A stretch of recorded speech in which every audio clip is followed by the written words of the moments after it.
Yo siempre hablo de tres partes, ¿no? La parte de antes, la que está pasando ese momento y la de después. Hablamos de antes un refugio, ¿no? Es construir toda la serie de canales digitales, información organizada y sobre todo generar una comunidad.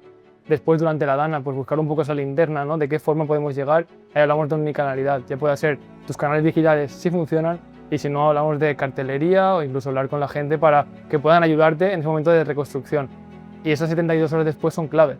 De qué forma podemos volver a que la gente nos vuelva a ayudar a crear nuestro negocio. Pues en este caso hablamos de comunicar los canales digitales para que así pueda resurgir el negocio. De forma rápida, sobre todo al final, es que puedan ayudar a todas estas entidades y estos negocios, así que de forma directa es que desde ya empiecen a trabajar sus canales digitales. Esa parte de comunidad y comunicación directa con las personas, para que sepan que allí hay un punto de comunicación con ellos. Siempre hablo de omnicanalidad, es decir, cuando hay un apagón, cuando está la Dana esas primeras semanas, cuando hay una emergencia y no disponemos de comunicación digital, es preciso tener la alternativa. ¿Y aquí de qué podemos llegar a hablar?